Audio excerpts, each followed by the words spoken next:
तो आदाब, नमस्कार, गुड इवनिंग, सत श्री अकाल। एक बार फिर आप तमाम लोगों का स्वागत। ये कहानी है 1892 की, बल्कि 1892। कहानी अमेरिका के शहर मैसाचुसेट्स की है। इसी मैसाचुसेट्स में एक परिवार रहा करता था, बेहद अमीर। वहाँ के फॉल रिवर एक इलाका है वहाँ पर, और ये एंड्रयू जैक्सन बोर्डे का परिवार था। एंड्रयू जैक्सन एक बड़े ही कामयाब बिजनेसमैन थे। परिवार में इनके दो बेटी थीं। एक का नाम था लिजी बॉर्डन और दूसरी बेटी, जो बड़ी बेटी थी, उसका नाम था एमा बॉर्डन, और इनकी एक वाइफ थी सारा। तो लिजी और एमा ये दोनों अब बड़ी हो रही थी, और इसी दौरान में इन दोनों की माँ यानी सारा की मौत हो जाती है। 3 साल के बाद सारा की मौत के एंड्रयू ने दूसरी शादी कर ली। अब दूसरी शादी के बाद घर का माहौल और भी बदल गया। इधर सौतेली माँ के आने के बाद दोनों बेटियां, हालांकि इनमें से खासतौर पर लिजी, वो थोड़ी ज़्यादा गुस्सैल थी, जो छोटी बेटी थी। उसे बार बार लगता था कि उसका जो पिता है वो उन दोनों बहनों का ख्याल नहीं रख रहा है। इसी दौरान में हुआ यह कि बहुत सारी ऐसी प्रॉपर्टी थी जो अब एबी के रिश्तेदार एक एक करके घर आने रहने लगे, लिजी और एमा के घर पर। शानदार वो घर था। अब एंड्रयू जो है अपनी बीवी के कहने पर अपने सालों को, अपने ससुराल के बाकी रिश्तेदारों को गिफ्ट देने लगा, यहाँ तक कि कुछ प्रॉपर्टी भी देने लगा। और एक जो इनकी माँ का घर था सारा का, वो भी उन्होंने एबी के एक रिश्तेदार को गिफ्ट कर दिया। लिजी को बहुत बुरा लगा। उसे लगा कि अगर इसी तरह रफ्तार से ये देता रहा तो शायद हम लोग के हिस्से में कुछ बचेगा ही नहीं। इन दोनों की उम्र भी करीब 30-32 साल हो चुकी थी 1892 में। लेकिन दोनों बहनों की अभी तक शादी नहीं हुई। और उस ज़माने में, उस दौर में, 1890 की हम बात कर रहे हैं, जो कल्चर समाज था उसमें यह था कि इतनी लेट शादी करने को लोग अच्छा नहीं मानते थे। लेकिन उन दोनों की शादी भी नहीं हो रही। ये सारी चीज़ें धीरे धीरे लिजी के दिमाग में घर कर गई। और इसी के बाद फिर आती है एक तारीख, 4 अगस्त 1892, 4 अगस्त 1892। 4 अगस्त की सुबह होती है। सुबह गार्डन में चाय वाय पीने के बाद, इसी दौरान में करीब 11 बजे का वक्त होगा, लिजी के चीखने की आवाज़ आई। लिजी ने मेट को आवाज़ दी, शोर मचाते हुए, जल्दी आओ, पापा को किसी ने मार दिया। वो भाग कर आती है, बेडरूम में जाती है। मंजर बहुत ही विभत्स था। बहुत ही बेदर्दी के साथ एंड्रयू को मारा गया था। उसकी आंखों के ऊपर, चेहरे के ऊपर नुकीली चीज़ से वार किया गया था। खून ही खून था चारों तरफ, और जिस्म पर अलग अलग करीब 11 वार थे, और बड़े बुरी तरीके से मारा गया। अब ये देखते ही शोर सुनकर कुछ पड़ोसी भी आ गए। तब तक पुलिस आ गई। अब पुलिस आई और उसके बाद लाश देखी, पुलिस भी हैरान। अब पुलिस ने फिर पूछा कि बाकी लोग घर के कहाँ हैं। तब तक पता चला एमा बाहर है, वो भी थोड़ी देर में आ गई, मेड वहीं। अब ये था कि एबी कहाँ है, सौतेली माँ, तो कुछ पता नहीं। तो उसने कहा कि चेक करो, घर में हो शायद कहीं। तो तीसरी मंजिल पे उसी घर के बाकी लोग, घर के नौकर ये जाते हैं, वहाँ जाते हैं तो फिर एक चीख की आवाज़ सुनाई देती है। उस कमरे में एबी की लाश पड़ी थी, और उसकी लाश और भी बुरी हालत में थी। चेहरे पर, सर पर किसी तेज धार हथियार से वार किया गया था। अब एक घर के अंदर 2 लाशें, दोनों पति पत्नी की लाशें, और दोनों को बहुत बुरी तरह से मारा गया। पुलिस ने जब तफ्तीश की तो पता चला घर के अंदर एक मेड, वो अपनी सफाई में लगी हुई, और उस वक्त लिजी थी और कोई था नहीं। घर की जो दरवाजे और बाकी चीज़ें चेक की तो पता चला कि कोई फोर्सफुल एंट्री नहीं थी। दरवाज़ा ना तोड़ा गया, ना कुछ ऐसा था। घर के अंदर से कोई सामान गायब नहीं, न लूटपाट, न चोरी। अब पुलिस ने खैर दोनों लाश को उठाकर पोस्टमार्टम के लिए भेजा। जब पोस्टमार्टम रिपोर्ट आई तो पता चला कि एबी की मौत करीब 9 बजे के आसपास हुई थी, और एंड्रयू की मौत करीब 11 बजे। यानी इन दोनों के मौत के बीच में 2 घंटे का फ़र्क था। अब एक घर के अंदर अगर 2 कत्ल होता है तो बाहर से कोई कातिल आएगा तो एक कत्ल करने के बाद 2 घंटा तब इत्मीनान से बैठेगा नहीं, इंतज़ार नहीं करेगा पकड़े जाने के खुद। वो फटाफट अपना काम करेगा और भागेगा। लेकिन यहाँ पोस्टमार्टम रिपोर्ट ने और उलझन पैदा कर दी कि एक ही घर के अंदर 2 कत्ल, लेकिन दोनों कत्ल के बीच में 2 घंटे का फासला। अब पुलिस को यह था कि यह काम किसी घर के अंदरूनी शख्स नहीं किया है। पुलिस ने तफ्तीश की, मेड की सारी चीज़ें, सब कुछ ठीक निकली बयान। एमा भी बाहर थी, उसका कोई मतलब नहीं था। उसके जो मामा है वो भी निकल चुके थे। अब बची लिजी। अब लिजी से जब पुलिस ने पूछताछ की तो लिजी शुरुआत से ही अपने ही बयान को बार बार खारिज कर रही है। कभी कहती कि जब वो कत्ल हुआ तो घर के बाहर चली गई थी, कभी कहती कि जब वो कत्ल हुआ तो वो अपने फ़िशिंग के सामान, क्योंकि नेक्स्ट वीक उसे फ़िशिंग के लिए जाना था, वो ढूंढ रही थी बेसमेंट में। कभी कहती कि वो सेकंड फ्लोर पे थी, कभी कहती कि गार्डन में थी। फिर उसने ये भी कहा कि जब उसके फादर आए तो वो थके हुए थे वॉक करके, तब हमने उनका जो बूट पहनकर वो वॉक करते थे निकाल कर हमने स्लीपर पहनाया। लेकिन क्राइम सीन के उस वक्त जब पुलिस और फॉरेंसिक टीम ने जो फोटोग्राफ्स लिए, उसमें पैर में एंड्रयू के बूट ही था, स्लीपर नहीं था। तो अब लिज़ी झूठ बोल रही कि उसने चप्पल पहना है। सबसे ज़्यादा जो पुलिस ने गौर किया वो ये कि लिज़ी को कहीं भी कोई अफसोस या सदमा नहीं है कि उसके पिता की मौत हो गई। चलो, सौतेली माँ से वो प्यार नहीं करती थी, लेकिन बाप तो असली था। लेकिन उसे कुछ एहसास नहीं। उधर एमा की हालत ख़राब रो रो कर। अब पुलिस ने भी देखा, अब दोनों बेटियां हैं। पुलिस ने अपना काम किया, घर से निकल गए। कुछ पड़ोसी भी आ गए, बाकी लोग। थोड़ी देर के बाद लिज़ी एमा से कहती है कि मुझे भूख लगी है, कुछ खिलाओ। अब एमा यहाँ पे थोड़ी सी शॉक हो गई कि अभी अभी घर से 2 लाश उठी है, माँ बाप दोनों नहीं रहे, रो रो कर उसका बुरा हाल है। यहाँ उसकी छोटी बहन कह रही भूख लगी, उसके चेहरे पे कोई तनाव, कोई कहीं से अफसोस, ये है ही नहीं। उसे बड़ा अजीब बिहेवियर लगा उसका। खैर, फिर भी उसे लगा कि शायद ये ऐसे ही है। अब पुलिस इधर तफ्तीश कर रही है। 4 अगस्त का ये मामला था। धीरे धीरे 4 अगस्त के बाद 5। अब जिसने भी ये खबर सुनी, सभी एक रईस आदमी का कत्ल हुआ था। अब पुलिस अपनी पूरी इन्वेस्टिगेशन कर ली, कहीं से कोई क्लू, कोई सबूत नहीं मिल रहा है। लेकिन इस दौरान में लिज़ी के बिहेवियर और बर्ताव पर पुलिस की नज़र बारीकी से थी, क्योंकि वो सस्पेक्ट नंबर 1 थी। अपने बयानों को लेकर, उस घर में इकलौती थी, वो उसके झूठ को लेकर। फिर जब पुलिस ने पता किया तो उसका ये था कि वो बहुत ही गुस्सैल भी है और माँ बाप से उसे बिल्कुल प्यार नहीं था, अपनी असली माँ की मौत के बाद से ही। बल्कि उसे अपने बाप से शिकायत थी। एमा के बारे में ये था कि एमा बिल्कुल कूल है। उसे अपने हालांकि पिता के गुजरने की बड़ी उसको सदमा लगा उसे। पुलिस तफ्तीश करती रही। आखिरकार पुलिस को ये लगा, उसी दौरान में पुलिस ने, जिस दिन ये मौका वारदात की बात है, 4 अगस्त 1892, एक पुलिस अफसर ने ध्यान दिया कि लिज़ी के कपड़े पर एक हल्का सा दाग है, शायद ब्लड स्टेन, खून का एक धब्बा, एक हल्का सा। उसने पूछा लिज़ी से ये क्या है, तो उसने कहा कि मैंने सूप पी थी, शायद सूप का एक बूंद गिर गया कपड़े पर। उसने कहा ठीक है। उस पुलिस अफसर ने कहा कि इस कपड़े को आप संभाल कर रखना, आगे हो सकता है जांच में काम आएगा। उसने कहा ठीक है। पुलिस वाले चले गए। अब 4 से 5, 6, 7, 8 अगस्त बीत रहा है। इधर अब उसी घर में लिज़ी और एमा, एक बड़ा सा बंगला है, सो रहे हैं जिसमें 2 कत्ल हुआ है। एमा को इधर लिज़ी के बर्ताव से अब डर लगने लगा है। जिस घर में 2 कत्ल हुआ और वो इतनी बेदर्दी से हुआ, उसी के एक फ्लोर पर ये दोनों बहनें एक ही रूम में सो रही हैं। और रात को लिज़ी उठती, चक्कर काटती, रात रात भर वो जागती, इधर उधर जाती। तो जब जब ऐसा करती, एमा को डर होता। एमा को लगा कि इसके चेहरे पे, इसकी बाकी चीज़ों से कहीं ऐसा नहीं लग रहा कि इसे कोई अफसोस है। तो क्या कहीं यही तो नहीं है जो पुलिस वाले जिस तरीके से शक कर रहे हैं? क्योंकि जो पूछताछ हो रही है एमा से बिल्कुल डिफरेंट हो रही है और लिज़ी से अलग हो रही है। लिज़ी से जो पूछताछ हो रही है वो ये मानकर हो रही है कि कत्ल उसी ने किया है, और एमा से बाकी उसी के बर्ताव के, घर के माहौल के बारे में बातचीत हो रही है। तो 2-3 दिन तक तो बहुत ही डर कर अपनी बहन के साथ सोई। फिर उसकी हरकतों से लगा कि पता नहीं अगर ये कत्ल इसी ने किया तो मेरा क्या होगा। उसने फिर 2-3 दिन के बाद बहाना बनाया और दूसरे कमरे में अंदर से खुद को लॉक करके और एमा अलग सोती। अपनी बहन से डर गई थी वो। और जिस घर में इस तरीके की चीज़ इंसिडेंट हुआ, वहाँ एक माहौल भी ऐसा हो जाता है। तो लेकिन अब वो अपनी बहन से डर रही, जिस बहन से वो बचपन से एक साथ पली बड़ी हैं, प्यार था। लेकिन उसकी हाव भाव, उसकी हरकतें, उसकी बातचीत, रात को उसका उठना, जागना, टहलना, और फिर ये भी कहना कि अच्छा हुआ जो हो गया, तो कहीं ना कहीं एमा डर गई उसको लेकर। अब इधर पुलिस की इन्वेस्टिगेशन जारी है। आखिरकार 11 अगस्त, 7 दिन बीत गए थे दोनों कत्ल को।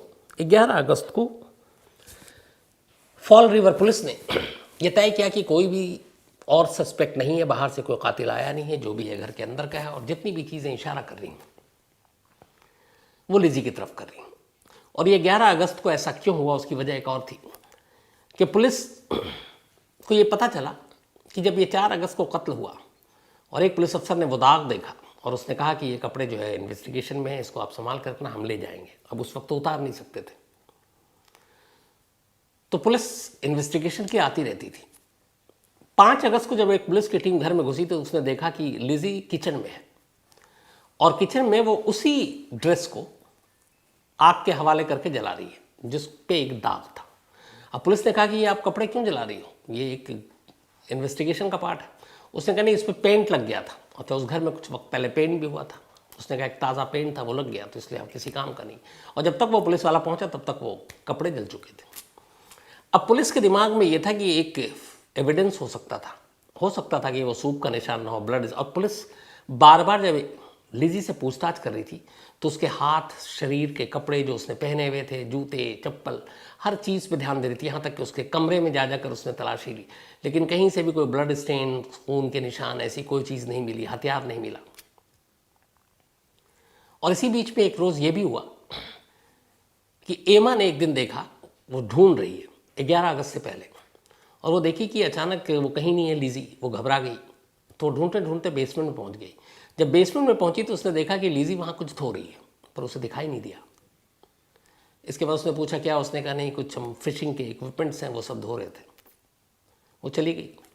बाद में जब एमा ने देखा तो वो असल में कुल्हाड़ी थी, और अब ये कुल्हाड़ी वही था जिससे कत्ल किया गया या कुछ और, घर में कुल्हाड़ी पहले से था, ये कहा नहीं जा सकता।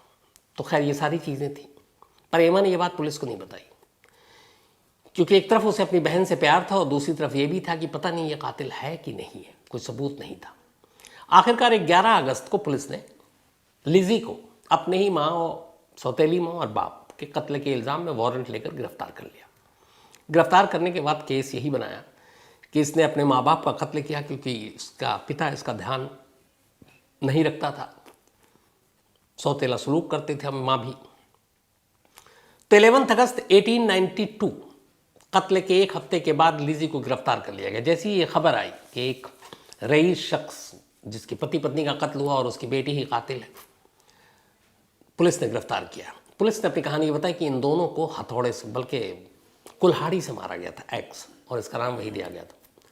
जो पोस्टमार्टम रिपोर्ट थी उसके हिसाब से एंड्रयू के शरीर पर कुल्हाड़ी के 11 वार किए गए थे, 11, और जो एबी के शरीर पर थे वो 18 वार किए गए थे, 18। और बहुत, जबकि पोस्टमार्टम रिपोर्ट के हिसाब से जो एंड्रयू को पहला वार किया गया था उसी में उसकी जान चली गई थी, तो फिर बाकी 10 करने का मतलब नहीं था। सेम एबी के साथ थे भी था कि उसको एक वार में ही मौत हो गई थी, लेकिन फिर 17 वार और किया गया। इसका मतलब है कि कोई बेहद ज़्यादा जिसने नफरत करता था उसी ने यह काम किया है। इन सारे पॉइंट्स को उठाकर अब पुलिस ने गिरफ्तार कर लिया, और गिरफ्तार करने के बाद अब पुलिस अदालत में पहुंचती है, मामले को ले जाती है। अगस्त का महीना था, करीब 10 महीने बीत जाते हैं सारी चीज़ों में। इसके बाद 1893 1 जून को ट्रायल शुरू होता है। इस ट्रायल पे पूरे अमेरिका की नज़र थी कि क्या होगा, क्या एक बेटी अपने माँ और बाप की कातिल निकलेगी, सेम वैसे ही जैसे यहाँ पे आरुषि को लेकर उस वक्त था कि क्या एक माँ बाप अपनी बेटी का कातिल निकलेगा। यहाँ पे उल्टा था कि एक बेटी ने अपने माँ बाप को मार सकती है। ये वो सवाल थे जिसने इसको जिंदा किया हुआ था, और तमाम मीडिया में, ये सुर्खियों में। तब 1 जून को जब ये ट्रायल शुरू हुआ तो इसकी पूरी रिपोर्टिंग होने लगी, तमाम चीज़ें रखी गई सामने ज्यूरी के, और जो पूरे ज्यूरी मेंबर थे। करीब 19 दिन तक ये ट्रायल चला।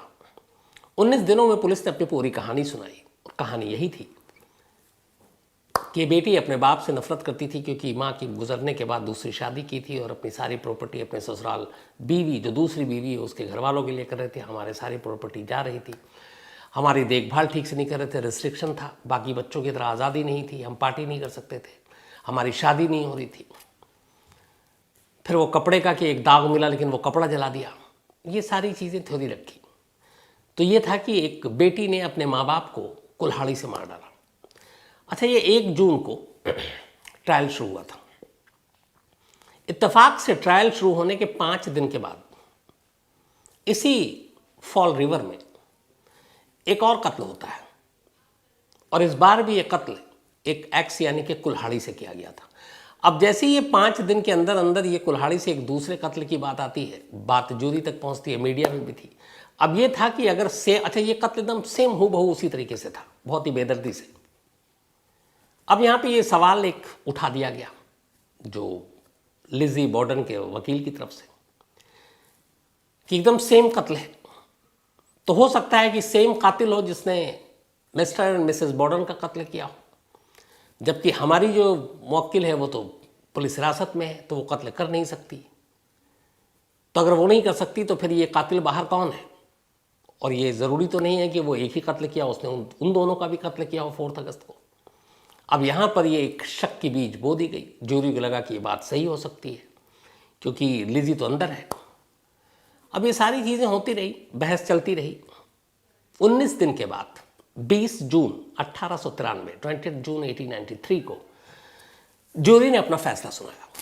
ज्यूरी का फैसला ये था कि इस केस में तमाम कहानियाँ हैं कि ऐसे हुआ, उस दिन घर में ये थे, पहले एबी को मारा गया, फिर मिस्टर एंड्रू को मारा गया, और लिजी के उनके साथ अच्छे रिश्ते नहीं थे, सब कुछ ठीक है। लेकिन एक भी डायरेक्ट ऐसा एविडेंस या सबूत नहीं है जो ये साबित करे कि लिजी ही कातिल है। ना आलाए कत्ल जिससे कत्ल किया गया वो, न कोई ऐसा फिंगरप्रिंट्स, न खून के निशान उन कपड़ों पर, ये ऐसी कोई चीज़ नहीं मिली। तो सिर्फ कहानियों के आधार पर किसी को सज़ा नहीं दी जा सकती। लेकिन अदालत ने कहा कि जो बाकी सारी चीज़ें हैं जो शक पैदा की गई, उससे साफ लगता है कि लिजी कहीं ना कहीं गुनहगार है। लेकिन उसको गुनहगार साबित करने के लिए जो सबूत चाहिए वो एक भी नहीं है। तो ये इंसाफ होगा नहीं अगर बिना सबूत के हम उसे सज़ा दे दें।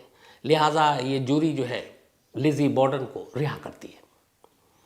जैसी रिहाई का आदेश आया, लिजी कोर्ट रूम से बाहर आई।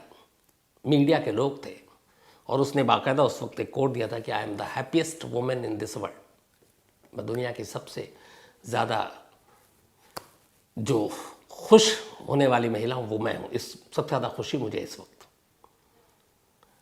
एमी भी लगातार उसके साथ थी इस कोर्ट की हियरिंग में, ट्रायल के दौरान, और एमी का भी इसकी रिहाई में एक बड़ा हाथ रहा। एमी को भी कटघरे में एक गवाह के तौर पे खड़ा किया गया। एमी से पूछा गया अपनी बहन लिजी के बारे में और उसने वो सारी चीज़ें बताई कि लिजी ये थी वो थी। उससे ये भी कहा गया कि आपको लगता है वो कातिल हो सकती है। उसने इनकार किया। उसने अपनी बहन को बल्कि बचाया। यहाँ तक कि वो जो कपड़े जलाने की बात थी जिस पे एक बूंद, एक निशान था शायद खून का, जो उसने कहा था कि सूप का है, उसने वो भी अपने ऊपर ले लिया और कोर्ट में कहा कि वो कपड़े मैंने ही जलाने के लिए कहा था क्योंकि उस पर पेंट लग गया था। तो वही बयान था जो लिजी का था। तो एक तरह से उसने अपनी बहन का डिफेंड किया, बहन के खिलाफ एक शब्द नहीं बोला। बड़ी बहन थे एमी, उससे करीब 3 साल। तो ये भी एक अहम गवाही साबित हुई जिसकी वजह से ज्यूरी ने लिजी को बरी कर दिया। अब ये सब कुछ हो गया, लिजी वापस घर आती है। घर आने के बाद अब ये था कि बहुत खुश, अब वो पार्टी करती है, उसे कोई टोकने वाला रोकने वाला नहीं। एमी भी अब उसे देखकर खुश है, उसे भी लगता है चलो शायद हम गलत सोच रहे थे इसके बारे में। और फिर इधर उधर घूमना शुरू करती है। लेकिन जहाँ पे ये रहते थे फॉल रिवर के आसपास, वहाँ के लोगों को पता नहीं क्यों यकीन था कि ये कातिल लेजी है। उन लोगों ने लेजी से दूरी बनानी शुरू कर दी। यहाँ तक कि वो जिस चर्च में जाती थी उस चर्च में भी लोगों ने उससे बात करना बंद कर दिया, एक तरह से उसको ब्लैक लिस्ट कर दिया। ये बात एमी को बहुत बुरी लगती थी, एमा को, सॉरी। और वो कहती थी लेजी से कि तुझे बुरा नहीं लगता कि तुझे लोग तेरा बायकॉट कर रहे हैं और ये ऐसा है। वो कहती थी मुझे कोई फ़र्क नहीं पड़ता कि दुनिया मेरे बारे में क्या सोचती है। अच्छा, उस वक्त जब ये दोनों आए और बाहर, तो इनकी जो मिस्टर एंड्रू ने की जो प्रॉपर्टी थी सारी, सब कुछ मिलाकर वो उस ज़माने में 1892 में करीब $52 मिलियन। तो आप सोचिए कितना होगा, करीब $52 मिलियन आज के ज़माने में, मतलब पता नहीं कितने करोड़। अब तो डॉलर के रेट वैसे ही भाग रहे हैं। तो $52 मिलियन की प्रॉपर्टी थी जो जिसकी हकदार सिर्फ ये 2 बहनों थी, और इन दोनों बहनों के पास ये सब कुछ आ गया था। तो जो लिजी चाहती थी एक आज़ाद ज़िंदगी, वो जी रही थी। एमा के मन में अभी भी ये था कि उसके पिता भी नहीं है, माँ भी नहीं है, यतीम हो गई। लेकिन उसने देखा कि लिजी को कोई फ़र्क नहीं पड़ रहा है, दुनिया बैकआउट कर रही है, दोस्त उसके हैं नहीं, सब दूरी बनाए हुए हैं, सब उससे डर रहे हैं। तो इसके बाद फिर उसने कुछ लड़ाई झगड़ा भी हुई। एक रोज़ क्या हुआ कि एक बाहर में इसी बायकॉट के लेकर एमा लड़ पड़ी दूसरों से कि तुम मेरी बहन के साथ ऐसा क्यों करते हो। अदालत ने भी उसे छोड़ रखा, बरी कर दिया, कोई सबूत नहीं कि वो कातिल है। तो अपनी बहन के लिए लड़ रही थी। लड़ने के बाद बीच में लिजी आती है और उसके बाद कहती है कि इन सब की बातों को सुनने का कोई मतलब नहीं, छोड़ो आओ। उसके बाद दोनों वहाँ से निकलते हैं, घर आते हैं। घर आने के बाद एमा पूछती है कि तुझे सच में कोई फ़र्क नहीं पड़ता जब दुनिया तेरे बारे में ये सोचती है, तुझसे दूरी बनाती है, बात नहीं करती है? तो उसने कहा नहीं पड़ता। उसने कहा क्यों? उसने कहा कि क्योंकि मैंने ही अपने माँ और बाप को मारा है, मैं ही कातिल हूँ। ये सुनकर एमा एक तरह से लगभग बदहवास सी हो गई। उसने कहा तू क्या कह रही है? उसने फिर कहते हैं कि पूरी कहानी सुनाई। उसने कहानी सुनाई कि 4 अगस्त 1892 को उसने पहले से अपने माँ बाप से तो गुस्सा थी, उसने सुबह 9 बजे पहला कत्ल अपनी सौतेली माँ का किया था, कुल्हाड़ी से 18 वार किए थे। बोला उसके बाद मेरे कपड़ों पे खून आ गए। फिर मैं गई, मैंने कुल्हाड़ी धोया बेसमेंट में जाकर, मैंने अपने वो खून से सने कपड़े धोए और फिर उसके बाद अचानक मुझे आवाज़ आई कि डैड आ चुके हैं, यानी मिस्टर एंड्रयू। अब माँ जो थी वो 3rd फ्लोर पे थी, मिस्टर एंड्रयू 1st फ्लोर पे थे, ये बेसमेंट में थी। जब इसे आवाज़ आई कि डैड आ चुके हैं और उसे पता था कि घर में इस वक्त कोई और है नहीं, तो इसने कहा कि मैंने वो पहले कत्ल के बाद खून से सने कपड़े धोए, कुल्हाड़ी धोई। कपड़े उतारने के बाद मैंने कोई कपड़े नहीं पहने क्योंकि अभी मुझे दूसरा कत्ल करना था। और इसके बाद कहती कि मैं नंगे बदन कुल्हाड़ी हाथ में लेकर एंड्रयू के कमरे में दाखिल हुई। एंड्रयू हमेशा वॉक करने के आने के बाद थोड़ी देर के लिए सो जाता था। उसके बाद वो उसी हालत में कमरे में पहुंची और पहला वार कुल्हाड़ी से उसके सर पे मारा। पहले वार में एंड्रयू की मौत हो गई, लेकिन वो यकीन कर लेना चाहती थी, इसलिए उसने अगले 10 वार और किए। और ये सब करने के बाद अब उसने वापस कुल्हाड़ी बेसमेंट में रखे। चूँकि वो कपड़ा उसने कोई पहना नहीं था, नंगे बदन थी, वापस आती है और कपड़े चेंज करती है और फिर करीब 11 बजे वो शोर मचाती है। तो कपड़ा पहला कत्ल के बाद धुलने, सब कुछ करने में, फिर दूसरा सारे कपड़े उतार कर अपने बाप को मारने में और फिर बाकी चीज़ें साफ़ करने में करीब 2 घंटे का वक्त लगता है। और इसीलिए इन दोनों की मौत के बीच में ये 2 घंटे का गैप था। ये बात वो अपनी बहन को कहती है, बहन सुनती है, लेकिन अदालत बरी कर चुका था, सबूत कुछ और था नहीं। सुनने के बाद एबेमा ये करती है कि वो घर छोड़ देती है और वो दूसरी जगह चली जाती है। दोनों के प्रॉपर्टी के भी लगभग बंटवारे हो गए और फिर कहते हैं कि दोनों बहन कभी नहीं मिलते, लेकिन ये राज कभी बाहर नहीं आता। बाद में अलग अलग सोर्सेस से ये बातें सामने आती हैं, फिर एक डॉक्यूमेंट्री भी बनी। इसके बाद अब दोनों बहनें अलग हो गई, दोनों बहनें अलग अलग रहने लगी। फिर लंबा वक्त बीता। 1927 में, जब करीब 1927 60 में पैदा हुई थी, तो 40 और 20 60 67, जब 67 ईयर की हो गई लिजी, तो एक बीमारी से इसकी मौत हुई 67 ईयर में। तब भी इसके पास काफ़ी पैसे थे, बाप की छोड़ी हुई सारी विरासत थी। लिजी की मौत के ठीक 1 हफ्ते के बाद उसकी बड़ी बहन एमा की भी बीमारी से मौत हो जाती है। इन दोनों बहनों को इसी फॉल रिवर में इनके ख़ानदानी कब्रिस्तान में ले जाकर दफना दिया जाता है और ये दोनों आज भी वहीं दफन हैं।